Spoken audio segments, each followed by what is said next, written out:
Yes, he did. He gives it to Henry. Henry trying to track this.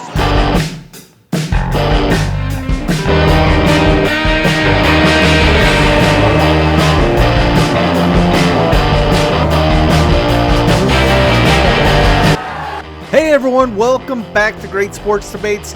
Today I got our mock 2.0. If you missed the first one, you can thank Rebecca at Exo Sports. They don't like those sports clips if you're not one of the big time guys. But anyhow, we're going to go through another mock draft.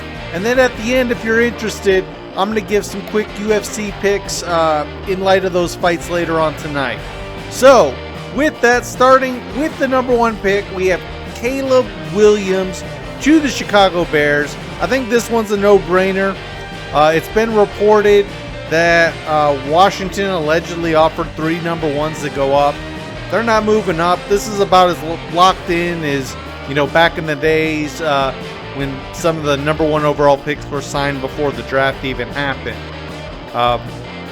They already got Keenan Allen over there for him. I feel like the Bears are in a good spot.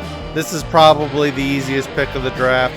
With that, we'll move to Washington at number 2. Here's kind of where it gets a little bit tricky. Obviously, they need a quarterback. They traded away Sam Howell. There's a couple options here. You got Drake May, who has all the upside, all the talent, and who people were talking about as a possible number 1 pick early on. Or you can have the guy at the big year, the accurate passing, the athleticism, and the running ability of Jaden Daniels. It sounds like they're leaning that way to me, especially when you look at some of the people that are scouting Drake May talking about inconsistencies in his game. So I'll go Jaden Daniels here. At any rate, we expect it to be a quarterback. At 3, we got the Patriots. It could be Drake May here. Maybe it could even be J.J. McCarthy. I don't think they're trading back. They also got rid of their quarterback. They need a quarterback. I don't think there's any value in trading back. In this scenario, we're going to give them Drake May. Okay, at 4 we have the Arizona Cardinals. In our first mock, we had them trading, getting that value, trading with Minnesota. The problem is the biggest need is at wide receiver. And in most scenarios, if they trade back, they don't get one of the elite wide receivers. I got them taking Marvin Harrison Jr. here. I think he's the top guy. He has the tape. He has the bloodlines. He has the numbers. He has the athletic profile. Although some people really like the athleticism of Neighbors, and he's moving up on a lot of draft boards, I'm going to put Harrison here as the selection for the Cardinals. At 5, we are going to do the trade here. I think this really works out for the Chargers. If Jim Harbaugh has any say, I know he's going to like the value of moving back here, especially the way this mock winds up working out. But with that move, we know Minnesota's moving up to take a quarterback. They're going to do everything in their power. They're already calling Washington. They're calling New England. I'm sure they've already talked to Arizona as well as the Chargers. They have to get a quarterback here because, outside of losing a quarterback and not signing anybody, one, Sam Darnold is the option. I think that's who they have for them right now, and that's not what you want. And overall, they actually did pretty good in free agency, except for the fact that they have no one to play quarterback in a very competitive NFC North. If they can't solve the quarterback problem, they are going to be in the basement this year. With Green Bay and Chicago improving so much, and Detroit, already being one of the top teams, they need to get a quarterback. Okay, moving on. At number 6, we got the New York Football Giants. They like the glitz. They like the glitter. They're going to go Malik Neighbors here. Obviously, there's a lot of people you can throw in there. Joe Alt might be the best solution there. They might want to look at quarterback. I'm not a big fan of that situation there. But Neighbors is a pretty safe pick, and again, he's going to fit a need as well. At 7, I think this is the absolute basement for Joe Alt. I don't think he falls below this. Tennessee is usually pretty smart in team building. They understand how important it is to win in the trenches. Joe Alt is almost unanimously the top offensive tackle around.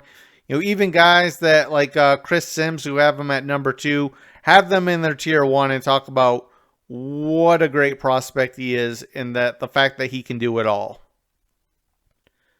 Okay, at 8 with Atlanta, this is a really interesting spot. This is where the draft kind of starts to open up, and I think a lot of this depends on what players fall to them.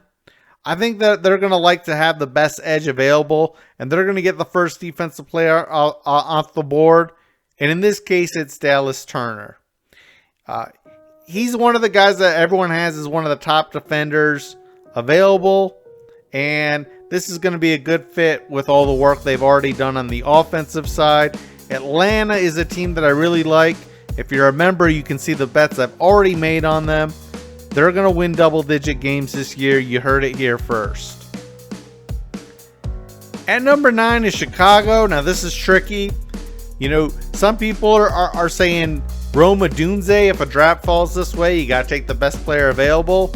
And as great as that sounds, I don't really see how much sense it makes when you just trade for Keenan Allen and you already got DJ Moore.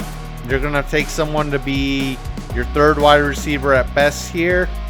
I don't know if that's the best solution. I've also seen Brock Bowers, and although I think he's a good player, you already got Kmet. I don't know, maybe if he's on his last year or something. I haven't looked at the contract situation, but I do think that their biggest needs are on both of their lines. I could easily see them going and taking second offensive tackle off the board. I think that'd be the smartest move. But in this mock, I'm going to give them an edge. I give them Jared Verse. Not bad either way there. At 10, we have the Jets. During my first mock, if you saw it before it got pulled off, I said that this is one of the easiest picks. They have to take offensive tackle. Now, after signing away one of the premium guys from Dallas and Smith, and then making a trade to get another tackle from Baltimore, I wouldn't say they're set there. I would still go offensive tackle because you got one guy that's not a long-term fit and you got the other guy on a short-term deal.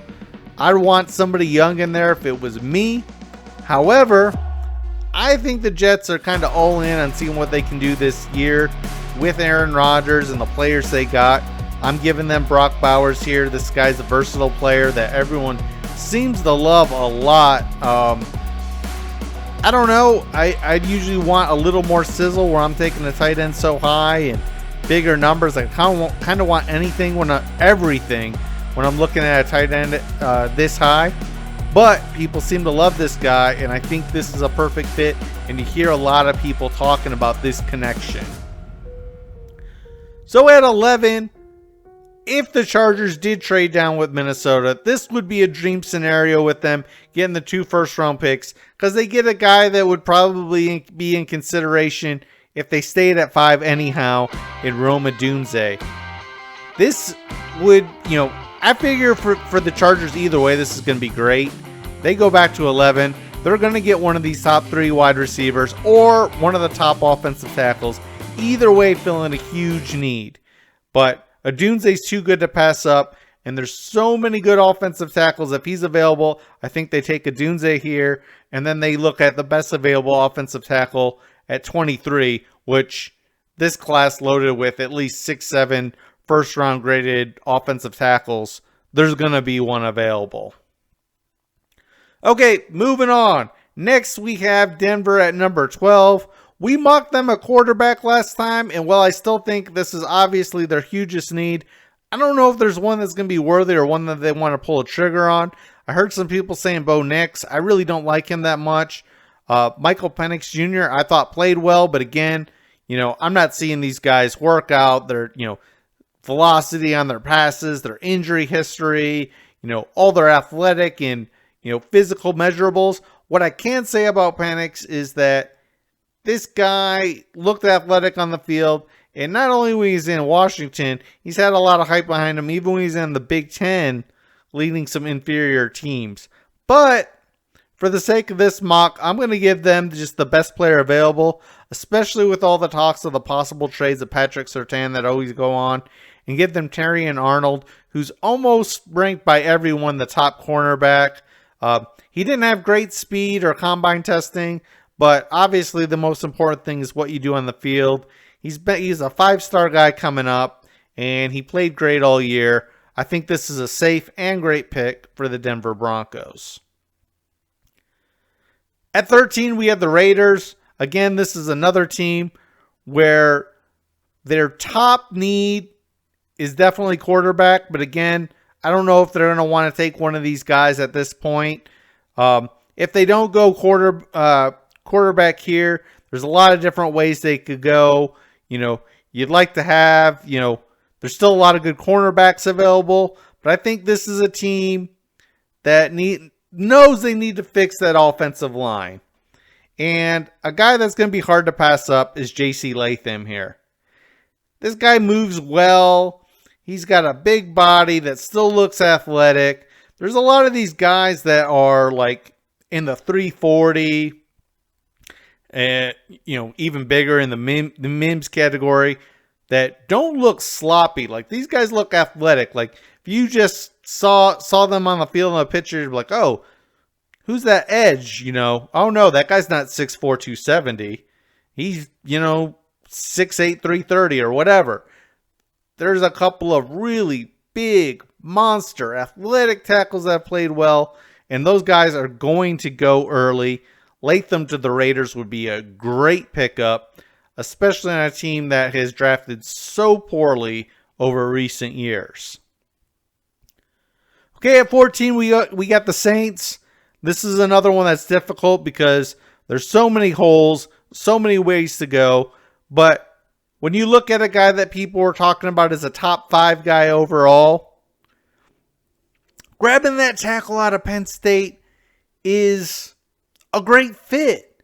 Now, I know some people are nitpicking him, saying, he doesn't have quick feet compared to these other elite offensive tackles coming out. And he didn't really dominate run blocking, more kind of leaned on guys. But this is a guy in most years would be considered a top offensive tackle coming out. He's still 312 pounds. He's still a big dude. He still looks good. He has better technique than a lot of these guys coming out. He already knows how to play the position. And you got to remember, sometimes when these guys are really highly rated and they come back and play college, everything they do is nitpicked and evaluated. So I think Saints have to go offensive tackle here, especially with the great players that are still available. Okay, here's the surprise pick. Here's one that you're not seeing anywhere else that you're going to get on Great Sports Debates.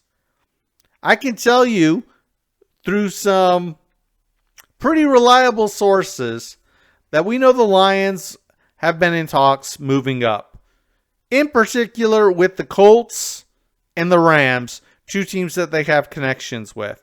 So if they're looking to move up in that 15 to 19 territory, maybe they're not looking for interior linemen, which I thought was a spot that they needed. Now, they did just sign the guard out of Baltimore, who's pretty good. I know it's short term. I'd still like them to upgrade it at the line. But in this scenario, if they do trade up with the Colts and they swap picks here, I'm thinking there's somebody that they have their eye on. And a guy that I really like that maybe most of the other people aren't as high on. We know Brad Holmes doesn't care about where everyone else has somebody rated. And I think he might be trying to move up from the cornerback from Toledo, Mitchell. This guy has been phenomenal on the field. Nobody talks about how well he's rated. People want to try to discount, well, he played at Toledo. But they forget, this isn't the normal, small-time guy improving. Like, this guy was a stud in high school coming out. I'm not really sure the story of how he wound up at Toledo, but not only did he ball out there for years, not only does he have the most tape of everyone there, not only am I beyond impressed watching this guy play. He tested out as a pretty freak athlete at the combine too. This is a guy that I think people are sleeping on. I think this guy has superstar, maybe even all-pro potential. The Lions clearly have someone they're targeting. For now, we're going to call that Mitchell Odds-Lido. This is one of two guys that I'm going to tell you about that I really, really like. Okay, at 16, Seattle, they obviously need help at inside linebacker. They're not going to pick that here. That's too early. They need some interior line help. But with all these guys available in the draft, I think the guy that you can't pass up, especially when you need offensive line help, is Mims. This guy's been rising on boards for a reason. Not only did he play great while he's at Georgia, but you start thinking about how big this dude is and how athletic he looks. Plus the ridiculous long arms this guy has, he has off-the-chart measurables. So not only is he already playing great, but he probably has the highest ceiling of anybody in the draft. And I think this guy's going to go early. He's too good. He's done too much. He's too big. He has too much potential. And he's too athletic to not go early. At 17 is Jacksonville. I think that they're going to look to go defensive back if some of the top guys are still available. And in this scenario, I think they're happy to run the pick in with Nate Wiggins. Somebody that, a lot of people have ranked, maybe as high as the second cornerback overall. He's got a lot of tape. He played at a big-time school. And he gets in there and plays. At 18 is Cincinnati. I got the same pick here as I did on our first mock. And again, like I said, this is a guy who might be the steal of the draft type of guy. It's a perfect fit from losing DJ Reader to getting a guy like Byron Murphy at defensive tackle that can really do it all. Like, when you watch this guy on tape, like, he's really impressive. I'm not sure why there's not more hype behind him. I'm guessing it's a positional value thing, but I think people forget, if you have somebody that can wreck the game from a defensive tackle position, that's actually one of the most valuable things you can have. I mean, look at what Aaron Donald did when he played inside at defensive tackle. And there's a number of other guys, but Mitchell seems to be a guy that's great against the run and, has the ability and quickness to maybe even be a pass rush guy from the inside as well. I really, really like this guy. Like I said, not only did he play well on the field, not only did he look abnormally quick for, his size when you watch him on tape, but he dominated the combine as well. So this is a guy I really, really like. Keep that name in the back of your mind. I know sometimes it's hard for D tackles to get the props that they deserve or people to recognize them. And sometimes it takes these guys a few years to get it, but I think this guy's a game wrecker. I really do. Okay, at 19 with the Rams. So we're going to switch it up here. Obviously, they could use an edge, and there's some good guys to grab there. But I think with the loss of Aaron Donald and another stud defensive tackle being available here, I think they go with the guy Johnny Newton out of Illinois. He's got lots of tape against some top-level guys. He's really good at kind of shredding blockers off and making tackles. And I think this really helps a team that has filled a lot of holes already and could be dangerous this year. At 20 is Pittsburgh. I don't necessarily have the same guy here, but we're going in the same direction no matter what.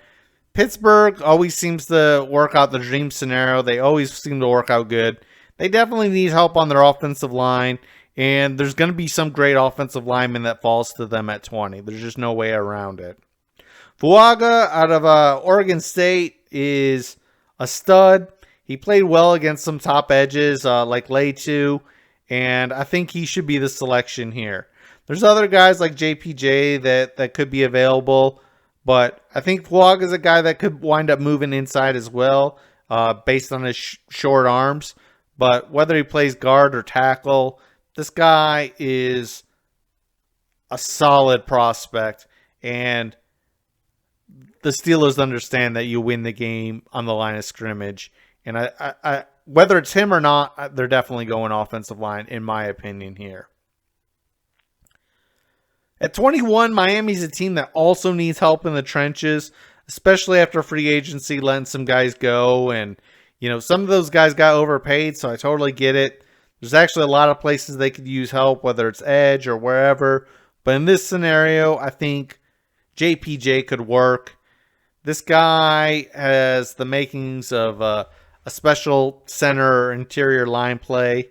And I know a lot of people have the tackle, Troy out of Washington, rated higher, but I really like JPJ for the Miami Dolphins. Again, this is a team that could go in a lot of directions too, so I think some best player available concept's going to be in there, but they really need the offensive line to be able to give that offense time, because that's going to be their bread and butter in determining if they can win games. At 22, Philadelphia runs the card up with Cooper DeJean available. This is a guy that fits their scheme well.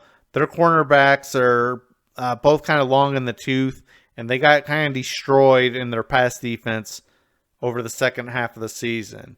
I think some people don't mention that the pass rush disappearing is probably a big part of that, because the year before, they led the league by a lot in sacks, and they fell off dramatically there, especially in the second half of the season.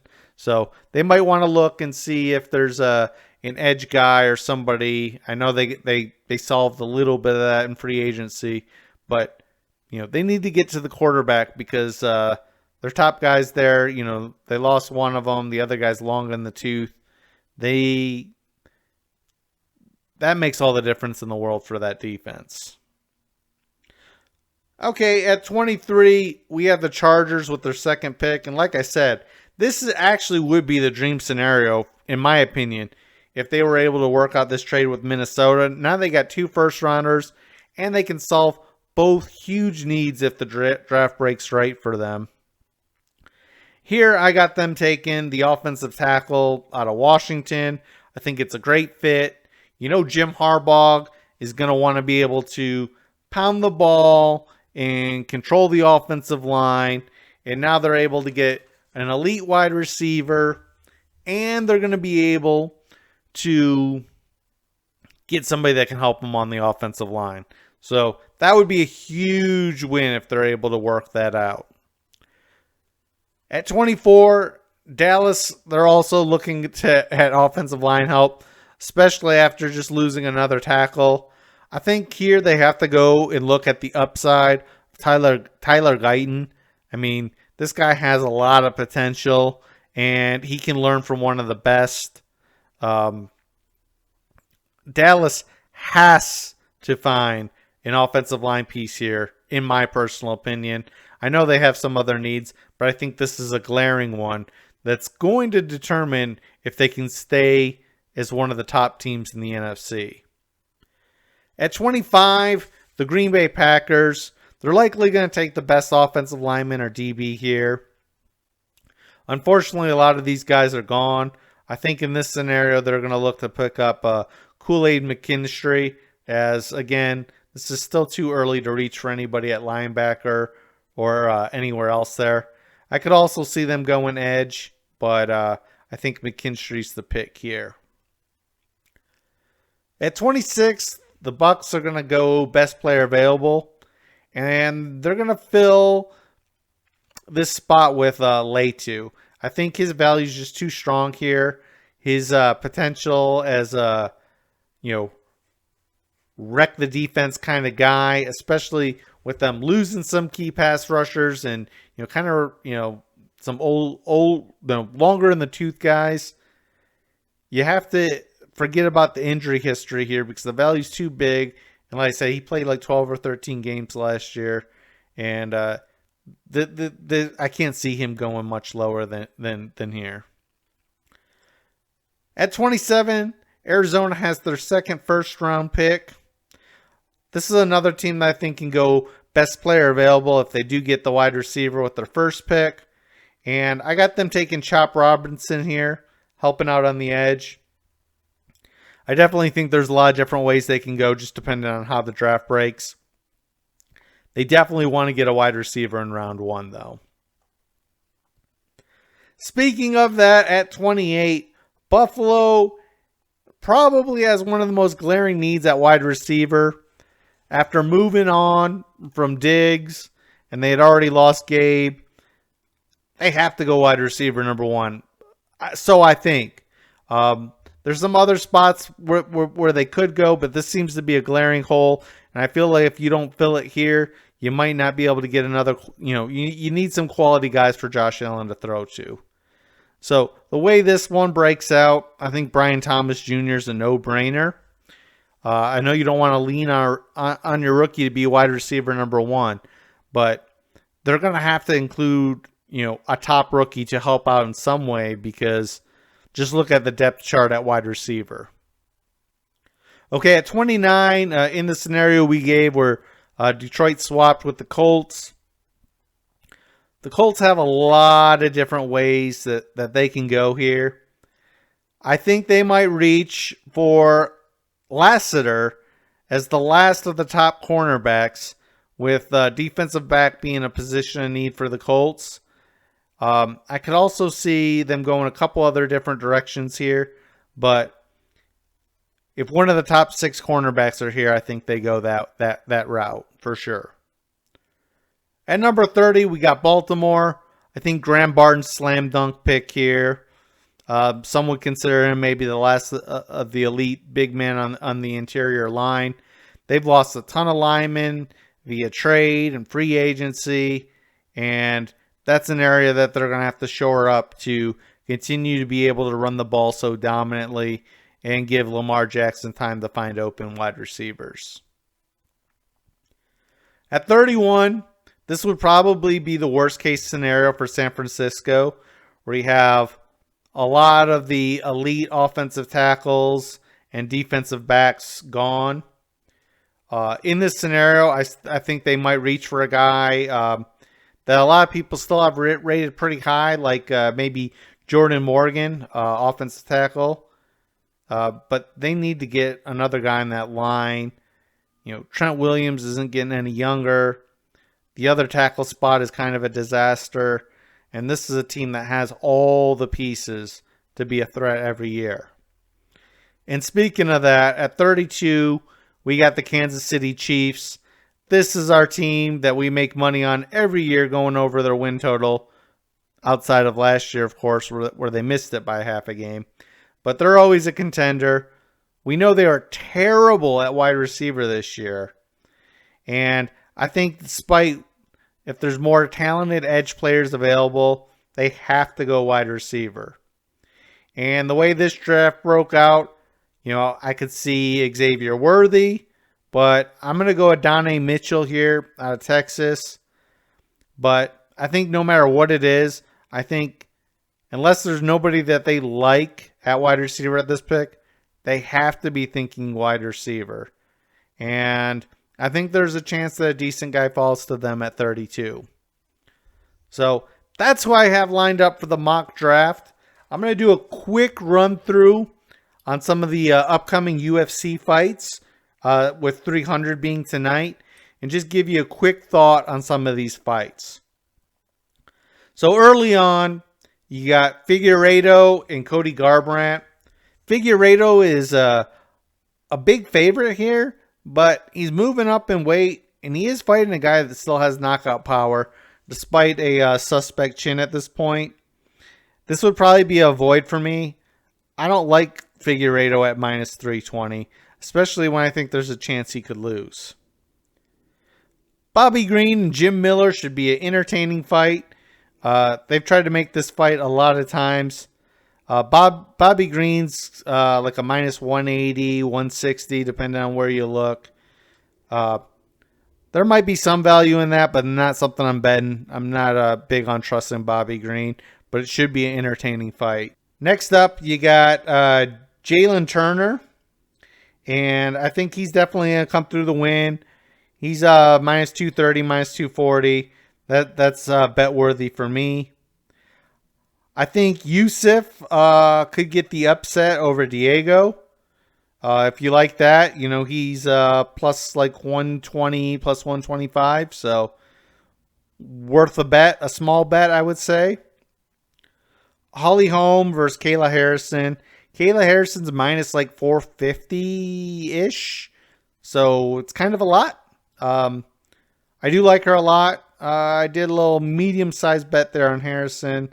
Again, I don't really like minus 450, especially when I haven't seen a whole lot of her fights and, considering the competition level. But I think with her background, her size, and what she can do, she should be able to beat an older Holly Holmes. But, she always has a puncher's chance or a head kick chance.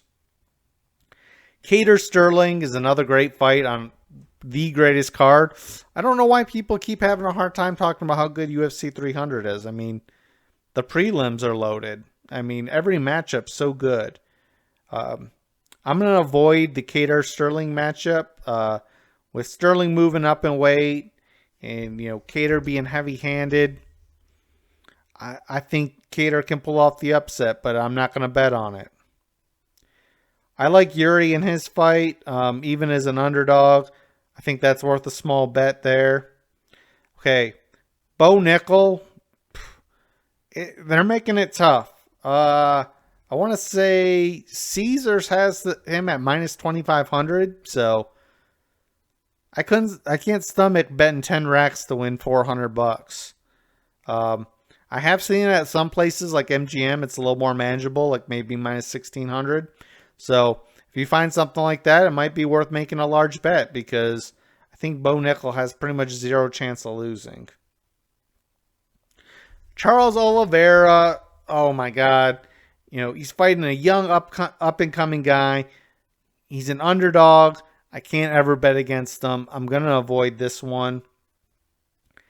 Gaethje versus Max. I like Gaethje here. Obviously, these guys are both explosive. Anything could happen. But I definitely think Gaethje's worth a small bet here. Max is moving up in weight. And, I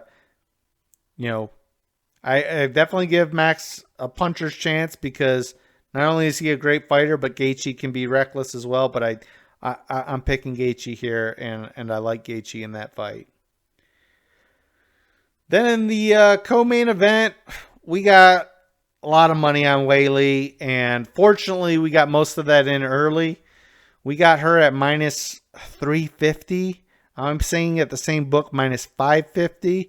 I think last time I talked about this, it was like in the minus 400 something. So lots of money going on Weili. And if you watch her fight, I don't bet a lot of women's fight, but she fights different. She's kind of like, I don't want to say cyborg different, but I mean, she's intense. She pounds people.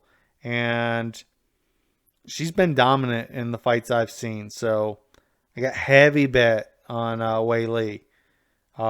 Even at minus 550, I would still like Weili because I think she's just dominant. And then the main event, I like Alex here.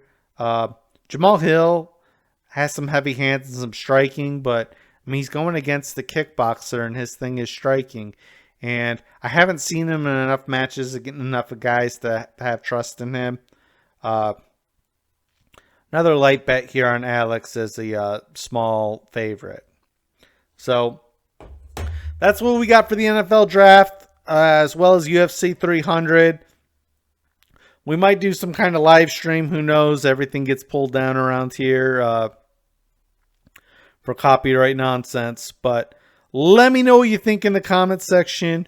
Who we missed, who went too high, who went too low, what teams need to do what, and if I missed any of the recent free agent moves. But that's what I like. Hopefully that helps out. And like and subscribe if you support the channel. It's really important in this time where I'm dealing with my videos not being pushed out the same way and having videos taken down, from companies like Exo Sports that, really don't appreciate fair use laws and try to take advantage of, little guys that can't fight back. You see longer sports clips all over the place from everywhere, on Joe Vincent and some of these other major guys, but it is what it is. Thanks for watching.